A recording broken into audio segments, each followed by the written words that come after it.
Hello guys, আসসালামু আলাইকুম। কি অবস্থা সবার? সবাই কেমন আছেন? আশা করি ভালো আছেন। আলহামদুলিল্লাহ আমিও ভালো আছি। আজকে বেসিক্যালি কথা বলবো ভিএফএস গ্লোবালের একটা নতুন আপডেট, এবং আজকে আরও কথা হবে যে বর্তমান ইতালির যে পরিস্থিতি, এমতো অবস্থায় যেসব ভাইয়েরা আমার ইতালি ভিসা প্রত্যাশাগামী ভাইয়েরা আছেন তাদের কি করা উচিত।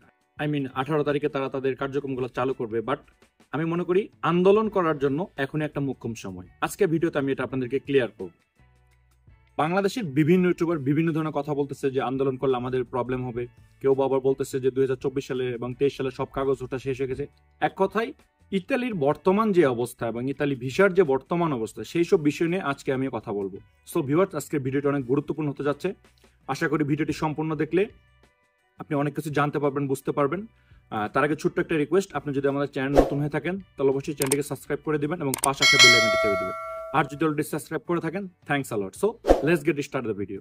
ফার্স্ট অফ অল আমি বলবো যে আপনারা এখন স্ক্রিনে দেখতে পাচ্ছেন যে ভিএফএস গ্লোবাল নতুন একটা আপডেট দিয়েছে। তার মানে হচ্ছে যে 18 তারিখ থেকে তারা তাদের সকল কার্যক্রমগুলো আবার পুনরায় চালু করবে। এটা নতুন কিছু না, কারণ হচ্ছে যে ভিএফএস গ্লোবাল আমাদেরকে এভাবে আপডেট দিচ্ছে যে তাদের সকল কার্যক্রম বন্ধ থাকবে, স্থগিত থাকবে। আবার তারা আমাদেরকে আপডেট দিচ্ছে যে সকল কার্যক্রমগুলো চালু থাকবে। বাট এইসব আপডেটে আপনার আমার কি বা আসে যাচ্ছে? এইসব আপডেটে না আপনার আমার কোনো সুবিধা হচ্ছে, না আমরা আমাদের যে প্রত্যাশিত ইতালির ভিসাটা পাচ্ছি, কোনো কিছু হচ্ছে না। এইসব আপডেট জাস্ট আমাদেরকে কালক্ষেপণ করা হচ্ছে। এইসব আপডেটের আমি মনে করি কোনো ভ্যালু নেই। তার রিজন হচ্ছে যে দেখেন, এসব আপডেট দিয়ে যে আপনি আপনার নুলস্থা এবং আপনি আপনার যে পেপারসগুলো জমা দিয়েছেন ভিএফএস গ্লোবালে, একটা সময় গিয়ে দেখা যাচ্ছে 6 মাস, 7 মাস, 8 মাস বা তার থেকেও বেশি অধীর আগ্রহে আপনারা অপেক্ষা করছেন। কেউ বা অ্যাপয়েন্টমেন্ট ডেটই পাচ্ছেন না, আবার কেউ বা অ্যাপয়েন্টমেন্ট ডেট পাওয়ার পরেও আপনারা আপনাদের রেজাল্ট পাচ্ছেন না। আপনার সেই নির্দিষ্ট সময়টা কিন্তু চলে যাচ্ছে, কারণ আপনি যদি সিজনাল বিষয়ে আবেদন করে থাকেন তাহলে আপনাকে নির্দিষ্ট একটা মৌসুম বা সিজনের জন্য ইতালিতে আনা হচ্ছিল। দিন শেষে কিন্তু আপনি ক্ষতিগ্রস্ত হচ্ছেন, ভিএফএস গ্লোবালের কিছু হচ্ছে না। তার কারণ হচ্ছে ভিএফএস গ্লোবাল আপনার ফাইল জমা নিয়ে বা আপনার সেই ডকুমেন্টসগুলো জমা নিয়ে আপনার কাছ থেকে ঠিকই বিজনেস করে নিচ্ছে এবং ব্যবসা করে নিচ্ছে। সো আমি বলবো যে এসব আপডেটের কোনো ধার ধারার এখন আর কোনো দরকার নেই। আপনারা যে ডিসিশনটা নিয়েছেন, আমি কিছুদিন চুপ ছিলাম, আমি ইটালি নিয়ে কোনো কথা বলিনি। আমি দেখতে চাচ্ছিলাম যে বাংলাদেশে আমাদের যে ইউটিউবারগুলো এবং যে সকল ভাইয়েরা আপনাদেরকে আপডেটগুলো দেয়, আমার গভর্নমেন্ট তারা কি করে, আমি এই জিনিসটাকে দেখার জন্য ওয়েট করতেছিলাম।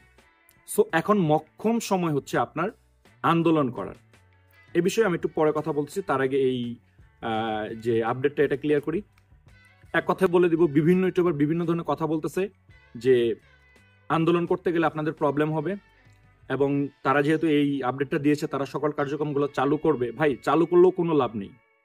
তারা ওই পূর্বের যে ধারাবাহিকতা সেইভাবে আপনাদেরকে দিবে, সেটা হচ্ছে যে 3 মাস, 6 মাস, 1 বছর আপনার এইভাবে ওয়েটই করতে হবে, কোনো রেজাল্ট আসবে না। তার মানে হচ্ছে ভিএফএস গ্লোবালের অন্তর্ভুক্ত এবং ভিতরের যে অবস্থাটা এখানে অনেক ক্রাফটেড। আমি এক কথা বলবো যে এটা ফুল দুর্নীতিগ্রস্ত। এটা একটা ইন্ডিয়ান সংস্থা, এখানে ইন্ডিয়ান হর্তাকর্তাদের শাসন চলে। এক কথায় বলা যায় যে এটাকে আর ট্রাস্ট করার কোনো ওয়ে নেই। হ্যাঁ, আপনি যদি ইটালি আসতে চান আপনাকে ভিএফএস গ্লোবালের মাধ্যমে আসতে হবে। যদি আমাদের গভর্নমেন্ট এটার বিকল্প কোনো কিছু করে দেয় তো আলহামদুলিল্লাহ, আদারওয়াইজ আপনাকে এটার মাধ্যমে আসতে হবে। তার মানে এই না যে আপনি এটাকে ছেড়ে দিবেন, ও আপনাকে যেভাবে ইচ্ছা সেভাবে নাচাবে। অনেক নাচছেন, আমার যে সকল ভাইয়েরা ইতালি আসতে চাচ্ছেন তারা অনেক নাচছেন ভিএফএস গ্লোবালের পাল্লায় পড়ে, ভিএফএস গ্লোবালের আপডেটের উপর ভরসা করে অনেক নাচছেন। আর নাচার দরকার নেই, এখন সময় ঘুরে দাঁড়ানোর। আর একটা কথা বলি, সেটা হচ্ছে অনেক ইউটিউবার আপনাদেরকে বলতেছে যে 2023 সাল এবং 2024 সালের ফ্লুসির যে নুলস্তাগুলো এগুলো ওঠা শেষ, আর উঠবে না। এটা টোটালি মিথ্যা কথা।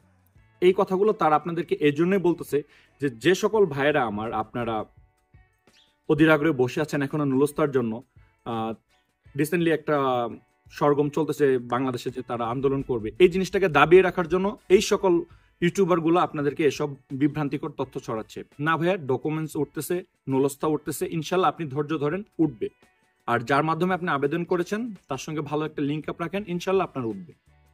আর আমি সবচেয়ে মানে কি বলবো যে আমি হতাশাগ্রস্ত হই সেই সকল ইউটিউবারদের উপর, যে সকল ইউটিউবাররা জাস্ট কয়েকটা লাইক, কমেন্টস এবং তাদের ভিউজ বাড়ানোর জন্য, সাবস্ক্রাইবার বাড়ানোর জন্য আপনাদেরকে বিভ্রান্তিকর তথ্যগুলো দিয়ে যাচ্ছে। ইতালিতে কাগজ উঠবে না, আপনার আন্দোলন করবেন না। না ভাইয়া, এগুলোর কোনো কথার কোনো ভিত্তি নেই। আপনার ডিসিশন আপনাকেই নিতে হবে, কারণ আপনিই ভুক্তভোগী। যে ইউটিউবাররা ইউটিউবে এসে আপনাকে ইনফরমেশন দিচ্ছে সে ভুক্তভোগী না।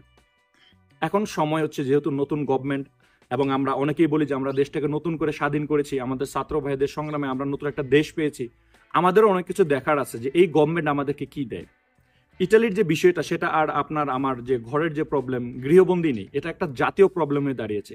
তার কারণ হচ্ছে হাজার হাজার লক্ষ লক্ষ মানুষ এই ইতালি আসার জন্য টাকা পয়সা জমা দিয়ে বসে আছেন, ভিএফএস গ্লোবালে পাসপোর্ট জমা দিয়ে বসে আছেন, অ্যাপয়েন্টমেন্টের জন্য বসে আছেন। এটা একটা জাতীয় সমস্যা। সো যদি কোনো এজেন্সির ভাইয়েরা আমার এই ভিডিওটি দেখে থাকেন, আমি তাদের কাছে ক্ষমা চেয়ে নিচ্ছি যে আমি আজকে আপনাদের বিরুদ্ধে কথা বলতেছি।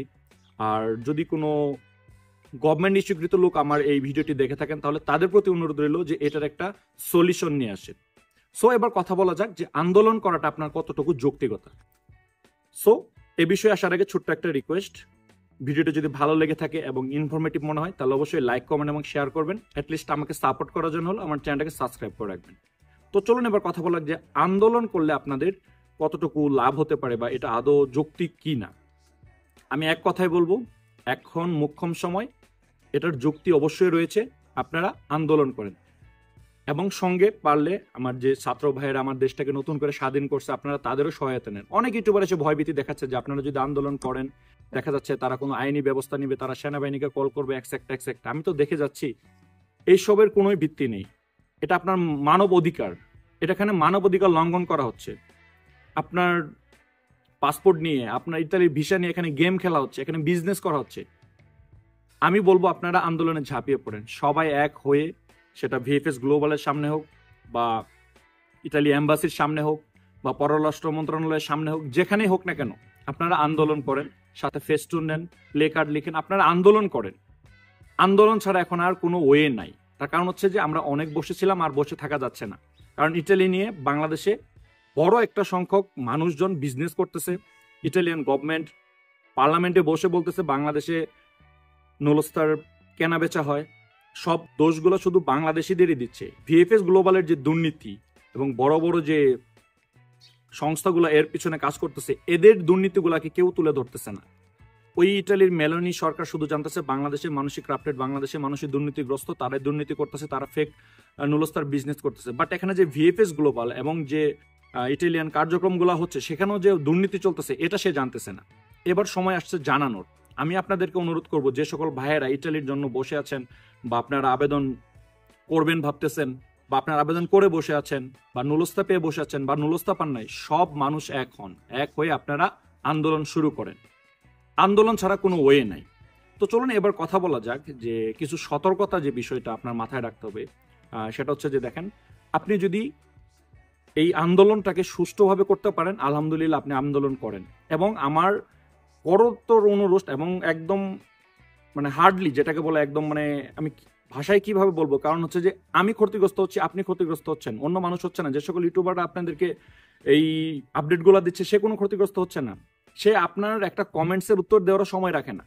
সে জাস্ট তার ভিউজ, তার সাবস্ক্রাইবার, তার রেভিনিউ, এগুলোর জন্য সে কাজ করে যাচ্ছে। আমি বলবো যে আপনারা আপনাদের এই মৌলিক প্রবলেমটা, এই জাতীয় সমস্যাটা এখন যেটা হয়ে দাঁড়িয়েছে, এই জিনিসটাকে ডক্টর মোহাম্মদ ইউনূসের কাছে তুলে ধরারই একটা মোক্ষম সময়। কারণ সে আমাদের দেশের নতুন সরকার, তাকে জানানোর দরকার রয়েছে যে আমাদের এখানে কি কি ক্রাফটেড হচ্ছে এবং কি কি প্রবলেমগুলো হচ্ছে, তার জানার দরকার রয়েছে। সে যদি না জানে, আপনাদেরকে কোনো সলিউশন দিতে পারবে না। সো সবার কাছে অনুরোধ, আপনারা আন্দোলনে ঝাঁপিয়ে পড়েন। আমি জানি আমার এই ভিডিওটাকে অনেকে অনেক রকমের কমেন্টস করতে পারেন যে আমি আপনাদেরকে বিভ্রান্ত করতেছি। না ভাই, এটাই সঠিক। আপনি একটু চিন্তা করে দেখেন যে আপনাকে যে নির্দিষ্ট সিজন বা মৌসুমের জন্য ইটালির যে মালিকটা আপনাকে আনতে চাচ্ছিল, এই ভিএফএস গ্লোবালের ভিসার চক্করের পরে আপনার 6 মাস 1 বছর চলে গেছে। আপনার 1 বছর আগের যে নুলস্তাটা আপনাকে যে মালিক আনতে চেয়েছিল, সে কি আপনার জন্য কাজ বন্ধ করে রাখছে? সে কিন্তু অন্য কোনোভাবে কাজটা চালিয়ে নিচ্ছে। ওই 6 মাস 7 মাস 1 বছর পরে আপনি যখন অ্যাপয়েন্টমেন্ট পাবেন, যখন আপনার ইনকোয়ারি হবে যে আপনার মালিক এখন আপনাকে নিতে চাচ্ছে কিনা, আপনার ওই মালিকটা কিন্তু আপনাকে না করে দিবে। তো ক্ষতিগ্রস্ত কিন্তু আপনি হবেন, কারণ আপনি নুলস্তার টাকা দিয়ে নিছেন। ক্ষতিগ্রস্ত কিন্তু আপনি হবেন। আমার কথা হচ্ছে যে আন্দোলন করে আপনারা আপনাদের প্রবলেমগুলোকে এই নতুন গভর্নমেন্টের কাছে তুলে ধরেন। যদি তুলে ধরতে পারেন, আশা করি আপনারা এটার একটা সমাধান পাবেন। তার কারণ হচ্ছে যে এটা এখনই তুলে ধরার সময়, এটা ডে বাই ডে আরো বড় হয়ে যাবে। আপনারা ভিএফএস গ্লোবালকে যেভাবে ছেড়ে দিচ্ছেন, সেটা দিন দিন আরো বড় আকার ধারণ করতেছে, প্রবলেমটাকে আরো বড় আকারে নিয়ে যাচ্ছে। একদিন এসে আপনাকে বলতেছে যে ভিএফএস এর সকল কার্যক্রম বন্ধ, পরের দিন বলতেছে সকল কার্যক্রম চলবে। পরের দিন এসে বলতেছে যে আপনি আপনার পাসপোর্ট উইথড্র করতে পারেন। কেন ভাই, আমরা কি খেলার পুতুল? আমরা কি খেলার পুতুল নাকি ভিএফএস গ্লোবালের কাছে? সো যাই হোক, হয়তো বা অনেক কথাই বলে ফেলেছি। যদি ভিডিওটি কারো মনে ব্যথিত হয়ে থাকেন, আমাকে নিজ গুণে ক্ষমা করে দিবেন। আর পরিশেষে আমি আপনাদেরকে কিছু সাজেশন দিই, সেটা হচ্ছে যে আন্দোলনটা সুষ্ঠুভাবে করেন, ডক্টর মোহাম্মদ ইউনূস পর্যন্ত জানান। আর একটা জিনিস মাথায় রাখবেন, আপনি যার মাধ্যমে আবেদন করেছেন তার সঙ্গে ভালো একটা লিঙ্ক আপ রাখেন, এবং যে ব্যক্তিটা আপনার আবেদনটা করেছে, আই মিন যে বাংলাদেশি ভাই বা কোনো এজেন্সি যে যার মাধ্যমে এই ইটালিয়ান মালিকের সঙ্গে কন্ট্যাক্ট করে আপনার নুলস্থাটাকে বের করে দিয়েছে, তার সঙ্গেও ভালো একটা যোগাযোগ রাখতে বলবেন। তার কারণ এই দীর্ঘ সময় অতিবাহিত হওয়ার পর আপনার মালিক আপনাকে নাও নিতে পারে। সো ওই সময় যেন আপনার সবকিছু যদি রিজেক্টও হয়ে যায়, আপনি যদি ভিসা নাও পান, সেই ক্ষেত্রে যাতে আপনি আপনার টাকাগুলো ফেরত পান। আমি জানি বাংলাদেশে ইটালি নিয়ে কত পরিবার একদম নিঃস্ব হয়ে গেছে, কত পরিবার এই অবৈধ পথে আসতে গিয়ে নিঃসন্তান হয়ে গেছে, একদম ধ্বংস হয়ে গেছে, সেটা আমি জানি। কারণ আমার সাথে অনেক ভিউয়ার্স এবং অনেক ভাইয়ের কথা হয়, তারা তাদের দুঃখের কথা আমাকে বলেন। এই কিছুদিন আগে আমাকে একটা ভাই আমাকে মেসেজ করে বললো যে তার ভাইকে ইটালি নেওয়ার কথা বলে গুম করে দিয়েছে, এখন কোথায় আছে কেউ জানে না, কোনো টাকা পয়সা চাচ্ছে না, কিছু না, ইন টোটাল তার সঙ্গে কোনো যোগাযোগই হচ্ছে না। সো ভিউয়ার্স, ভিডিওটা আর বড় করতেছি না, ইনশাল্লাহ ইটালি নিয়ে আরো গুরুত্বপূর্ণ আলোচনা হবে পরবর্তী ভিডিওতে। ইনশাল্লাহ আমি আরো কিছু গুরুত্বপূর্ণ দিক তুলে ধরবো। সেই ভিডিওটি দেখার অনুরোধ জানিয়ে আজকের ভিডিওটি এখানেই শেষ করতেছি। সবার কাছে অনুরোধ রইল, আন্দোলন যদি করেন খুব সুষ্ঠুভাবে করবেন। আল্লাহ তাআলা আপনাদের মনের আশা পূর্ণ করুক, এই আশাবাদ ব্যক্ত করে আজকের ভিডিওটা এখানে শেষ করতেছি। সবার জন্য দোয়া রইল, আমার জন্য দোয়া করবেন। আসসালামু আলাইকুম।